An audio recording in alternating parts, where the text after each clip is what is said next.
ikaloob at mga handog po sa ating Panginoon para po sa kanyang ministeryo. At habang tayo po ay nag-offering, meron po tayong special number. Si Ate Charis po may special number po sa atin.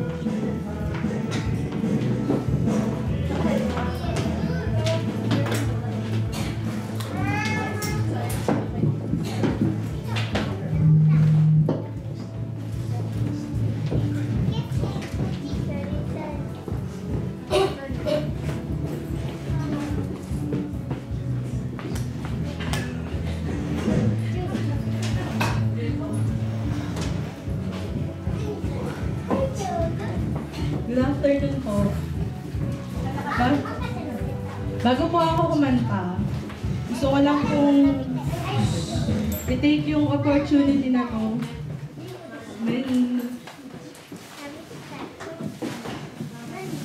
Gusto ko lang pong mag-share ng konti lang. Konti lang. Kasi last Sunday ko na po dito.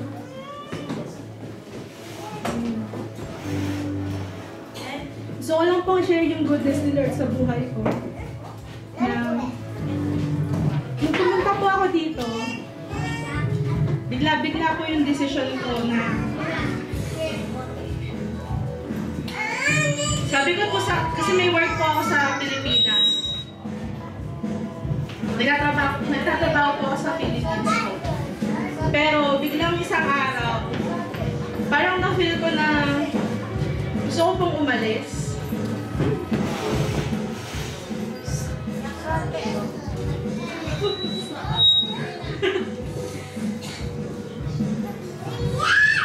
Tapos,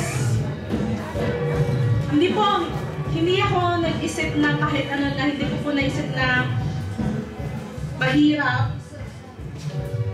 Na, oo nga pala, kailangan may working visa.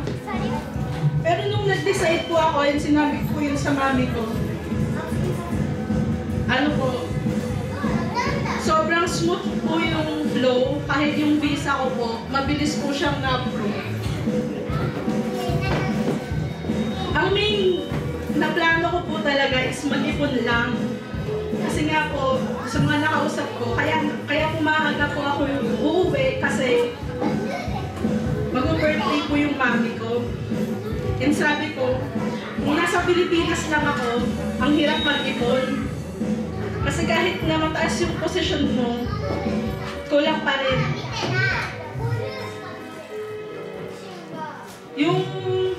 Nung pumunta po ako dito, nung dumating po ako dito, nahihirapan po ako na maghanap po ng sponsor ng working visa. Kaya lang, habang lumilipas po yung mga araw, mga buwan, parang nakausap po ako ni Lord na nung bago ako pumunta, sinasabihan ako ni Ninang na pagdating ko dito po ako mag-church. Tulungan ko siya kasi yung sa church nila kuya, marami ng worker doon. Kaya dito na lang ako. Pero nung dumating po ako dito, hindi naman po ako agad na nandito, di ba? Nandun po ako kina kuya kasi syempre doon po ako nakatira. Kaya lang po, kung nandun po kayo sa seminar, yung first seminar, sinabi ko sa mami ko na, siguro hindi talaga will ni Lord na magtrabaho ako dito. Kasi parang nangihina ako. Kasi may hindi man din po akong ministry sa Philippines. Nasa Sunday school, ministry po ako. Tapos pagdating ko dito, wala na akong ginagawa. Sobrang laki po pala talaga ng difference kapag yung nakaupo ka lang, every Sunday, makikinig ka lang, iba yung, alam mo na kapag Sunday, magsaserve ka kay Lord. Napukot sa nakaupo, ikaw yung tumatanggap, bibinibigay ka rin pabalik sa Kanya. Sobrang galing po si Pastora Aleni. Kaya parang nabuhay po yung spiritual life. Tapos yun po yung time na humingi po ako kay Lord ng extension kasi pinagpa-pray ko pa rin po na sana makahanap po ako ng work dito. Kaya lang, may sinabi po sa akin ni Lord na sige, in-extend kita, pero yung 3 buwan na lumipas, yun na yung nagawa mo yung plano mo. Kasi may inaabot din naman po sa akin sila kuya, yun po yung blessing na natatanggap ko. Parin po yung naging ipon ko para sa party ni Mami. Yung 3 buwan na yun, sabi ni Lord sa akin, ayan na yung sa plano mo. Yung plano ko naman para sa'yo. Kasi hindi ko po napapansin. Kasi mula po nung nagtrabaho ako, nawalan po pala ako ng time. Masyado po ako naging overwhelmed sa trabaho. Hindi na po ako, nakakapag-church po ako pero hindi ako nakakapag-ministry na. Sa una ko pong work kasi, nasa call center ako. So gabi po yung pasok ko. And kahit na wala akong pasok ng Saturday and Sunday, iba yung oras ng tulog ko, ng gising ko. Eh yung ministry ko po is 7:30 ng umaga. Kaya ang tendency po, late na ako nagigising. Nag-church na lang ako, nagsaservice na lang ako. So umalis po ako sa trabaho ko ngayon and lumipat po ako sa restaurant. Sobrang laki ng favor ni Lord kasi hindi ako nagsimula sa baba. Kaya lang, siguro, may na rin ni Lord na paalisin ako kasi sabi niya, ang laki ng favor na binibigay ko sa'yo. Kaya lang, hindi mo nabibigay yung dapat para sa akin. Dumating na po pala sa time na hindi ko man lang napapansin. Na imbis na, sabi nga ba diba, kung meron kang kasama na hindi pa nakakilala, siguraduhin mo na ikaw yung magbibitbit sa kanya. Ikaw yung magdadala sa kanya. Kaya lang, nakakahiyaman po, dumating pala ako sa point na ako na yung nadadala, ako na yung dinadala. Hindi po sa mali. Kasi, yung boyfriend ko po, hindi po siya na Christian.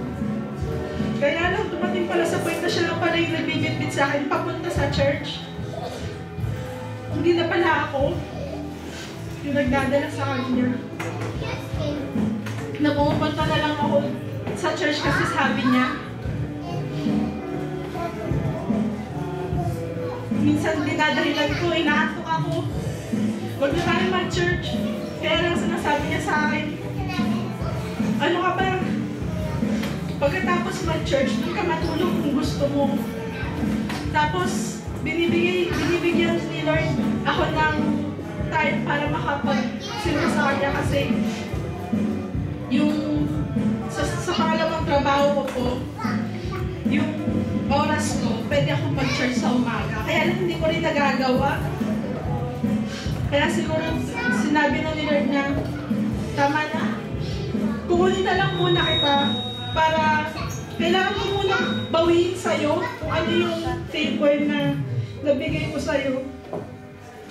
Kaya kahit na gano'ng katagal na po tayo na tingin natin Kristiyano tayo, pero darating at darating po pala yung time na dadaan nga po tayo sa test. And si Lord naman po, hindi po siya titigil.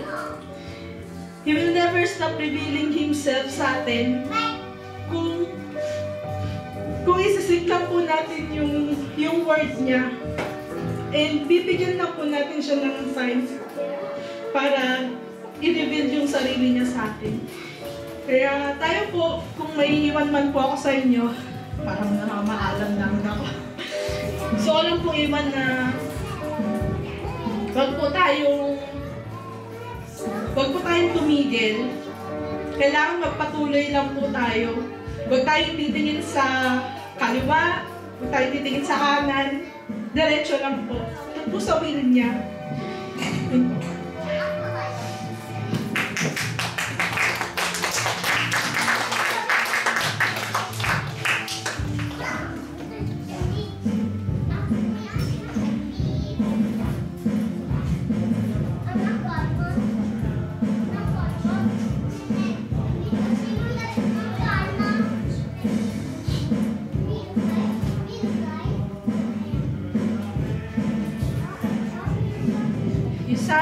Sana po, maano po natin yung message na ng kanta na share po natin.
Just the time I feel my mind's been blown by the evil.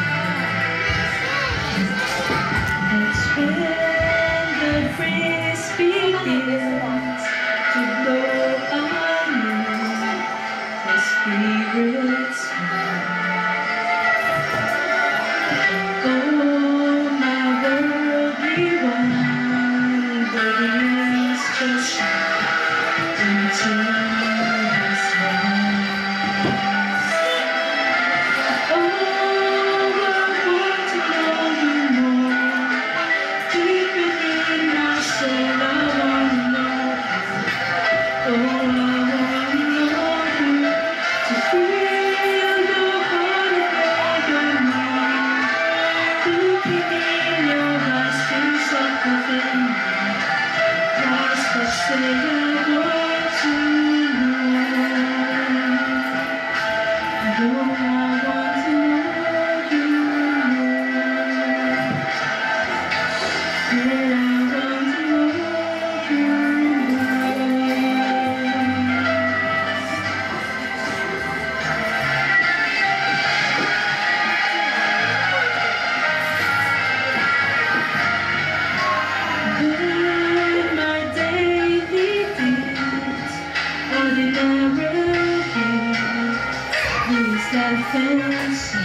to be inspired.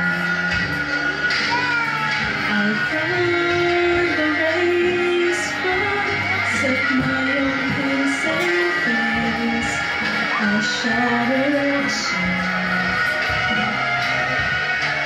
gentle arms so Jesus was my heart, but to behold. Oh, I want to know you more, deep within my soul. I want to know you. Oh, I want to know you, and I would give my final breath to know you in your death and resurrection. Oh, I want to know you more. Lord, I want to know you more. Oh, I want to know you more.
Ayan.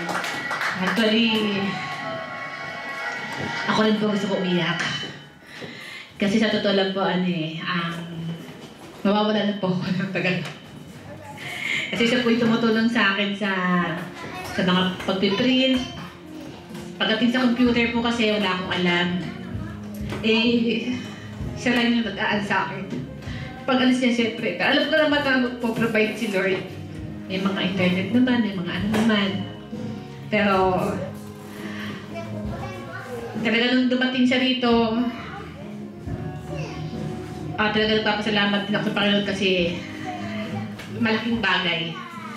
Kaya nga, hindi na ako marunong sa internet, kaya hindi ko siya ma-contact kahapon kasi I just want to give certificate of appreciation. Kaya lang, hindi ko nga siya pwedeng kontakin. Dati kinokontak ko siya lagi. Paano ba pag-print ito? Paano ba pag-print ito? Hindi ko magawa. Kaya handmade na lang. Wala, hindi ko kaya. Pero, this is a certificate of appreciation presented to Dane Becerra. Tayo ka naman. Galing po sa Honorary Maripang family. We thank you for the time you spared and the helping hand you gave. It meant so much, and we thank the Lord for the effort that you made. Jesus sees your acts of love in everything you do, and as you carry out your work, the love of God shines through. No matter if the task is small, you're there to help us out. We thank you for your willingness in all the ways you've helped. Maraming salamat sa ginawa mo, yung memories na stay mo sa amin dahil nagsimula kami ng nandiyan ka na rin. We will miss talaga na sana ito po yung ginawa ko para sa kanya. Cute. Kasi hindi po ako pwedeng mag-print. Kaya nagupit-gupit na lang po ko. And then, to remember everyone na maging malaking bagay ka, na kahit na hindi na-fulfill yung natin na pagkatrabaho ka, pero you deserve this kasi natrabaho ka kay Lord. And yun ang pinaka-the best, yung pagtatrabaho mo kay Lord. At naging isang magandang example ka sa bawat isa na naaral dito. Thank you. Ayan. Just remember everyone. At panoorin natin na isang konting video.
Tumayo at para magkaroon po tayo ng closing prayer.